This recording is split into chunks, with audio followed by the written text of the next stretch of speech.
kan Ketampanan. Wih, udah Bo, udah ya, jangan bercanda. Assalamualaikum warahmatullahi wabarakatuh. Saya Muhammad Jibril Gerard. Saya Dandi Setia. Saya Muhammad Syafir Ramadan. Saya Gena Ibi Hamadan. Saya Muhammad Rehan. Saya Marcel Safrian Wahid. Kami selaku kelompok 5 dari kelas 92 ingin mempersembahkan hasil tugas video IPS tentang masa Orde Baru milik kami. Silakan menyaksikan.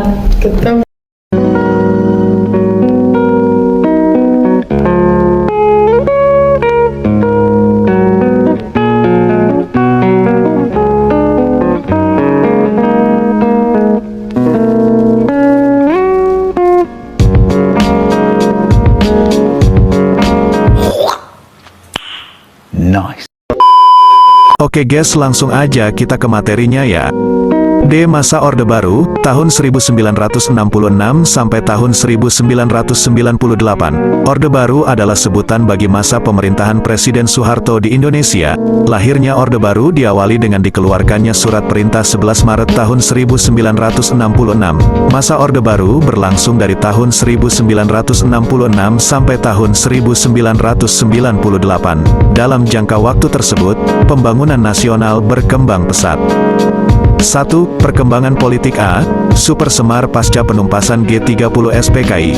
Pemerintah ternyata belum sepenuhnya berhasil melakukan penyelesaian politik terhadap peristiwa tersebut. Hal ini membuat situasi politik tidak stabil.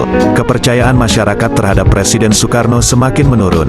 Pada saat bersamaan, Indonesia menghadapi situasi ekonomi yang terus memburuk, mengakibatkan harga-harga barang kebutuhan pokok melambung tinggi. Kondisi ini mendorong para pemuda dan mahasiswa melakukan aksi-aksi demonstrasi menuntut penyelesaian yang seadil-adilnya terhadap pelaku G30 SPKI dan perbaikan ekonomi.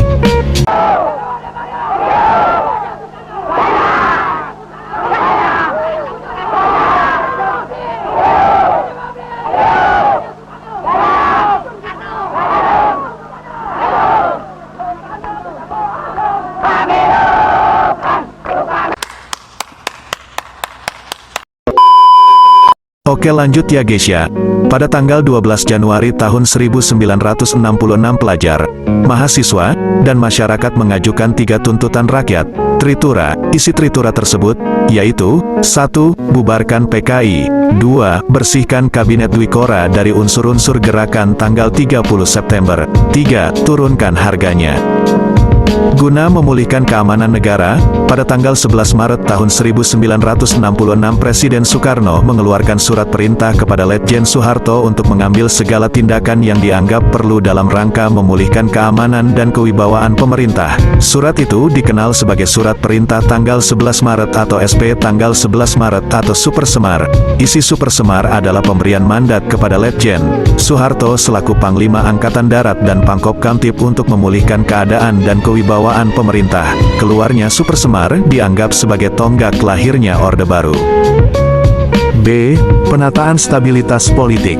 Pada tanggal 12 Maret tahun 1967 Sidang Istimewa MPRS menetapkan Letjen Soeharto sebagai pejabat presiden. Kemudian pada tanggal 27 Maret tahun 1968, MPRS mengukuhkannya sebagai presiden penuh. Dengan dikukuhkannya Letjen Soeharto sebagai presiden, Indonesia memasuki masa kepemimpinan yang baru, yaitu masa Orde Baru. Setelah memperoleh kekuasaan sepenuhnya, pemerintah Orde Baru melaksanakan penataan stabilitas politik. Langkah-langkah yang dilakukan untuk penataan stabilitas politik antara lain adalah sebagai berikut. 1. Pemulihan politik luar negeri Indonesia. Bebas aktif politik luar negeri Indonesia yang bebas aktif kembali dipulihkan dengan dikeluarkannya sejumlah ketetapan yang menjadi landasan politik luar negeri Indonesia, di antaranya Ketetapan MPRS No. XII MPRS 1966 tentang kebijaksanaan politik luar negeri rel bebas aktif. 2. Pemulihan hubungan dengan Malaysia. Pemulihan hubungan Indonesia dan Malaysia dimulai dengan diadakannya perundingan Bangkok pada tanggal 29 Mei sampai tanggal 1 Juni tahun 1966 yang menghasilkan Perjanjian Bangkok. Selanjutnya pada tanggal 11 Agustus tahun 1966 ditandatangani Persetujuan Pemulihan Hubungan Indonesia-Malaysia di Jakarta. Persetujuan ini ditandatangani oleh Adam Malik dari Indonesia dan Tun Abdul Razak dari Malaysia. 3. Kembali menjadi anggota PBB. Pada tanggal 28 September tahun 1966 Indonesia kembali menjadi anggota Perserikatan Bangsa-Bangsa, PBB. Keputusan untuk kembali menjadi anggota PBB dikarenakan pemerintah menyadari banyak manfaat yang diperoleh Indonesia selama menjadi anggota. Kembalinya Indonesia menjadi anggota disambut baik oleh PBB. Hal ini ditunjukkan dengan dipilihnya Adam Malik sebagai Ketua Majelis Umum PBB untuk masa sidang tahun 1974. 4. Ikut memprakarsai pembentukan ASEAN. Berdirinya ASEAN ditandai dengan penandatanganan Deklarasi Bangkok pada tanggal 8 Agustus tahun 1967. Tujuan pembentukan ASEAN ini adalah untuk meningkatkan kerjasama regional khususnya di bidang ekonomi dan budaya. Tokoh-tokoh yang menandatangani Deklarasi Bangkok adalah Adam Malik, Menteri Luar Negeri Indonesia S. Raja Ratnam, Menteri Luar Negeri Singapura, Tun Abdul Razak, Pejabat Perdana Menteri Malaysia, Tanat Koman, Menteri Luar Negeri Thailand, dan Narcisco Ramos, Menteri Luar Negeri Filipina. Saya wassalamualaikum bro. Tapi bohong. 2. Perkembangan ekonomi. Pada awal masa Orde Baru, program ekonomi pemerintah lebih banyak tertuju kepada upaya penyelamatan ekonomi nasional, terutama upaya mengatasi inflasi, penyelamatan keuangan negara, dan pengamanan kebutuhan pokok rakyat. Dalam melaksanakan program ekonomi, pemerintah menetapkan kebijakan ekonomi jangka pendek dan jangka panjang. Program tersebut dapat terlaksana dan berhasil menjadikan ekonomi Indonesia berkembang pesat. A. Program jangka pendek, stabilisasi dan rehabilitasi ekonomi yang dilakukan membuahkan hasil yang cukup baik. Tingkat inflasi yang semula mencapai 650% berhasil ditekan menjadi 120% pada tahun 1967 dan 80% pada 1968. Keadaan ekonomi Indonesia terus membaik. Hingga pada tahun 1969, pemerintah siap melaksanakan program jangka panjang. B. Program jangka panjang. Program jangka panjang yang dilaksanakan oleh pemerintah Orde Baru diwujudkan dengan pelaksanaan rencana pembangunan jangka panjang 25 tahun. Pembangunan jangka panjang dilakukan secara periodik 5 tahunan yang disebut pelita pembangunan 5 tahun. Rencana pembangunan 5 tahun diantaranya: 1. Pelita 1 tanggal 1 April tahun 1969 sampai 1 Maret tahun 1974. 2. Pelita 2 tanggal 1 April tahun 1974 sampai 31 Maret tahun 1979. 3. Pelita 3 tanggal 1 April tahun 1979 sampai 31 Maret tahun 1984. 4. Pelita 4 tanggal 1 April tahun 1984 sampai 31 Maret tahun 1989. 5. Pelita 5 tanggal 1 April tahun 1989 sampai 31 Maret tahun 1994. 6. Pelita 6.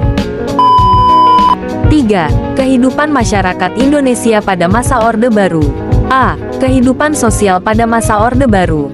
Pemerintah berhasil mewujudkan stabilitas politik dan menciptakan suasana aman bagi masyarakat Indonesia. Perkembangan ekonomi juga berjalan dengan baik dan hasilnya dapat terlihat secara nyata. Program-program untuk perbaikan kesejahteraan rakyat yang dilaksanakan pada masa Orde Baru antara lain adalah sebagai berikut. 1. Transmigrasi. 2. Keluarga berencana kebon. 3. Puskesmas dan posyandu. B. Pendidikan. Pokok-pokok penting kebijakan pada bidang pendidikan di masa Orde Baru diantaranya diarahkan untuk menciptakan kesempatan belajar yang lebih luas dan diimbangi dengan peningkatan mutu pendidikan. Pendidikan tinggi. C. Kebudayaan. Pada masa Orde Baru, usaha peningkatan dan pengembangan seni dan budaya diarahkan kepada upaya memperkuat kepribadian, kebanggaan, dan kesatuan nasional. Oleh karena itu, dilakukan pembinaan dan pengembangan seni secara luas melalui sekolah seni, kursus seni, organisasi seni dan wadah-wadah kegiatan seni lainnya. Selain itu, dilakukan pula upaya penyelamatan, pemeliharaan, dan penelitian warisan sejarah budaya nasional. Upaya ini diwujudkan dengan menginvent. Oke, sekian dulu dari kelompok kami. Berikut adalah video kegabutan kami. Terima kasih. Assalamualaikum warahmatullahi wabarakatuh. Nama saya Kian.